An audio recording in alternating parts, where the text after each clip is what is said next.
우리 한 목소리로 읽겠습니다. 하나님이 지으신 그 모든 것을 보시니 보시기에 심히 좋았더라. 저녁이 되고 아침이 되니 이는 여섯째 날이니라. 아멘. 창세기 1장을 보면은 하나님께서 이 태고의 모든 천지를 창조하시면서 무언가를 지으실 때 그때마다 좋았다라고 말씀하셨습니다. 빛도 바다도 땅도 짐승들도 모두 좋았다고 말씀하십니다. 그런데 이 31절에 이르러서 이 말이 달라집니다. 하나님이 지으신 그 모든 것을 보시니 보시기에 심히 좋았더라. 여기 심이라는 단어가 추가가 됩니다. 그래서 유일하게 이 창조 이야기에서 심히 좋았다. 이 말은 여기에만 붙어 있습니다. 그래서 메오드 토브, 심히 좋았다. 엿새 동안 토부라는 말만 쓰시다가 비로소 하나님의 형상을 닮은 그 사람이 하나님께서 본연의 목적대로 그 세상을 다스리는 그 다스림이 시작하는 그 마지막 장면에서 이 메오드, 심의가 붙게 되는 것입니다. 하나님이 특별히 힘주어서 이 순간을 말씀을 통해 강조하십니다. 무엇이 이 한 번을 다르게 만들었을까요? 물론 세상의 모든 아름다움들, 생물들, 그 안에서 생육하고 번성하는 모든 그 모습이 하나님 보시기에 심히 좋았을 것입니다. 하지만 그럼에도 이 마지막 활용정점이라고 그러죠. 하나님께서 마지막 그 그림에 딱 끝을 맺으실 때 그때 비로소 하나님께서 이 사람을 이 세상에 두어서 하나님을 대신하여 이 세상을 온전히 다스리는 그 그림이 완성되었을 때 비로소 하나님께서 심히 좋았다라고 말씀하시는 것입니다. 여러분 이것을 반대로 한번 생각해 보십시오. 그와 같이 숱한 주님의 기대를 가지고 이 창조된 인간이 이 땅에서 타락하였을 때, 죄를 범하며 하나님께 반역했을 때, 그때 이 세상은 정말 절망 속으로 들어간 거나 마찬가지였다는 것입니다. 하나님께서 이 인간을 창조하신 것을 나중에 그 노아 시대 그 전을 보면은 하나님께서 후회하신다라고 말씀도 하십니다. 이것은 절대로 하나님 아버지의 창조의 뜻이 아니기 때문입니다.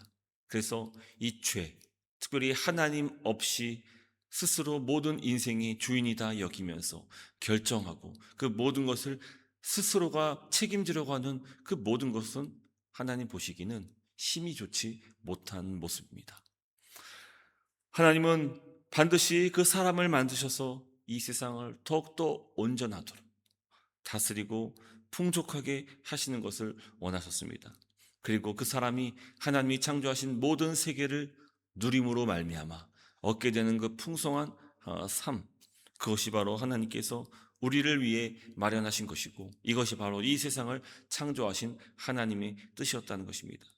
여러분, 그래서 이 사람의 존엄성, 그 가치는 어떤 것과도 비교할 수가 없는 것입니다.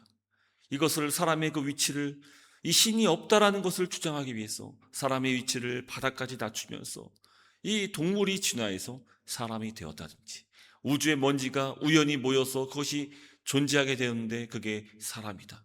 이런 이야기가 여러분 얼마나 이 하나님의 그 말씀과 대적하고 있는지를 우리는 잘 알 필요가 있습니다.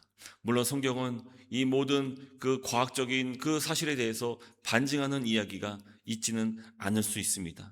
그럼에도 불구하고 우리는 이 하나님의 말씀을 이 성령의 감동으로 기록된 이 말씀을 바로 성령의 감동에 따라서 또다시 말씀을 목도할 때 우리는 그 모든 사실을 믿을 수가 있는 것입니다. 그래서 지금도 진리 안에 거할 수 있는 것이죠. 여러분 왕이 있었습니다. 그 왕은 왕을 닮은 백성을 창조하셨고 또 그 백성들이 다스릴 수 있는 모든 세상, 땅을 다 창조하셨던 것입니다.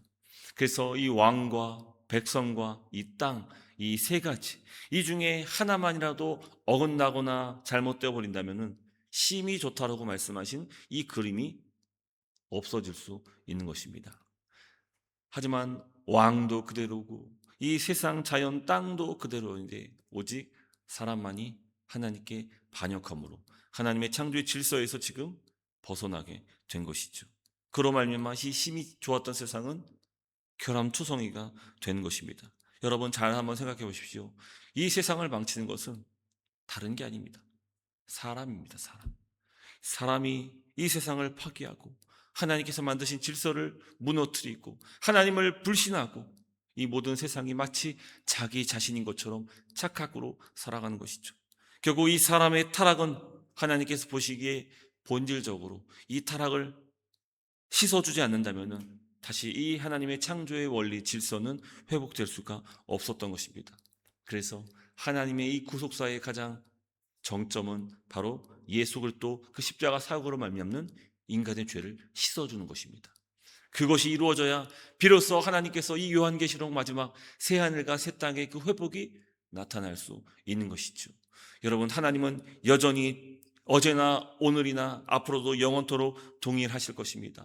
또 하나님께서 다스리신 이 모든 세상도 마찬가지일 것입니다. 하지만 오직 인간, 그 사람의 그 죄성이 씻겨지지 않는다면 이 하나님의 나라는 장차 완성될 수가 없는 것이죠.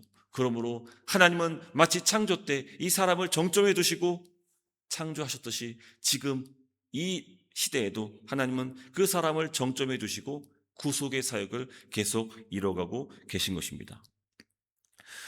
오늘 본문 말씀 다음 이 2장 1절부터 3절 말씀 보면은 하나님께서 일곱째 날에 안식하셨다라는 말씀이 나옵니다. 여러분이 안식이 없다면은 이 창조도 무의미한 거예요. 이 세상을 다 만들어 놓고 그 안에서 안식, 즉 쉼을 누리지 못한다면은 그것은 하나님의 뜻이 아닌 것이죠.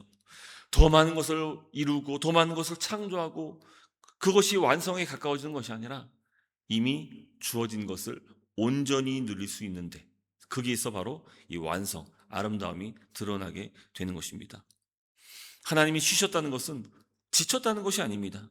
또한 이 지은 것이 이 정말 결함이 있다는 것도 아닙니다. 그래서 하나님께서 잠시 쉬시고 또 다시 창조의 일을 시작하시는 것도 아닙니다. 이미 부족함이 없이 온전하게 하나님께서 창조하신 모든 세계가 완전하였다는 것을 이 안식을 통해서 우리에게 보여주시는 것입니다. 그리고 하나님께서는 그 사람에게 안식을 선물로 주신 것이죠. 그래서 여러분, 공교롭게도 하나님께서 사람을 창조하시고 그 바로 다음 날이 사람에게는 안식이랬어요. 사람은 노동으로 또 이 땅에 종으로 부름받은 자들이 아닙니다. 안식하도록 부름받은 존재인 것이죠. 하나님의 창조의 목적이 그것입니다. 이에 모든 세상을 만드시고 우리에게 안식, 영원한 삶, 풍성함을 그리스도 안에서 주님 안에서 누리게 하신 것이죠. 이것이 바로 하나님께서 우리를 창조하신 목적이고 지금도 마찬가지로 우리 모든 하나님 백성들을 구원하시고 주께로 인도하시는 그 모습인 것입니다. 그러므로 우리는 기억해야 됩니다. 하나님께서 우리에게 선물로 허락하신 그 안식, 그리고 장차 영원한 그 안식에 우리를 참여하도록 지금도 우리를 이끌어 가시는 그 모든 열심, 우리는 이것을 믿고 신뢰하면서 우리의 구원을 주 앞에서 온전히 감사할 수 있어야 하는 것입니다. 골로새서 1장 15절 말씀 보면은 예수 그리스도를 보이지 아니하는 하나님의 형상이다라고 말씀하십니다. 그렇죠. 이 창세기 맨 처음에 나왔던 그 하나님의 형상, 그 형상이 비록 죄로 얼룩져 버렸지만 그리고 오랜 시간이 지나 버렸지만 하나님은 진짜 하나님께서 창조하시기 원하셨던 그 온전한 그 하나님의 형상으로서 그 예수 그리스도를 이 땅에 보내주셨습니다. 사실 하나님께서 사람을 창조하시고 기대했던 모습은 바로 예수 그리스도의 모습이었습니다. 하지만 그 사람의 그 죄로 얼룩진 그 일로 인해서 이 세상은 온전하게 다스림을 받기보다는 사람을 말미암아 파괴를 받게 된 것이지요. 그래서 여러분, 비록 하나님의 같은 형상이지만 너무 다른 것, 예수 그리스도와 사람은 너무나도 달랐던 것이지요. 하지만 그럼에도 불구하고 여러분, 우리에게 소망이 있으면 우리 주님께서 그 십자가 구원의 사역으로 말미암아 지금도 우리를 하나님의 형상으로 계속 회복시켜 나가고 계시다는 것입니다. 그리고 장차 예수님께서 이 땅에 재림하실 때 비로소 우리는 온전한 그 하나님의 형상으로서 우리는 하나님 앞에 서게 될 것이고 영원한 안식을 누리게 될 것입니다. 이것이 하나님께서 이 창세기의 모든 세상을 창조하시면서 바라셨던 큰 그림이고, 비록 인간의 실수로 타락으로 죄로 물들었지만 그러나 하나님은 끝을 바라보고 계셨으며 하나님은 영원을 향해서 지금도 계속 일하고 계시는 것입니다. 그리하여서 우리에게 하나님의 그 영광스러운 형상의 모습으로 완전히 회복시키고 오시고 난 후에 우리에게 장차 주실 그 모든 영원한 안식, 우리 주님은 지금도 그 일을 계속 이루시며 쉬지 않고 일하고 계시는 것입니다. 할렐루야. 그러므로 우리 모두는 그 하나님 앞에서 온전히 함께 모여 예배할 수 있어야 하는 것입니다. 비록 우리 사람은 한 치 앞도 내다보지 못하는 그런 연약한 유한한 존재이나, 그러나 이 말씀을 듣고 이 말씀을 신뢰하며 우리 성령께서 깨닫게 하시는 그 크신 은혜로 말미암아 우리는 지금 당장 내 눈앞에 있는 그 고난과 이 타락한 세상과 온전치 못한 나의 모습, 그 파괴된 형상으로서의 내 모습이 아니라 우리는 장차 주어질 하나님께서 큰 그림을 세우시고 우리에게 완성하여 내어주실 그 새하늘과 새 땅, 완전한 그 영혼을 우리는 소망하며 이 땅을 살아가야 되는 줄을 믿습니다. 특히 내일은 주일입니다. 이와 같은 모든 경배, 찬송, 영광을 오직 주님께로만 올려드릴 수 있는 그런 주 여러분 될 수 있기를 주님의 이름으로 축원합니다. 우리 같이 말씀을 붙잡고 기도했으면 좋겠습니다.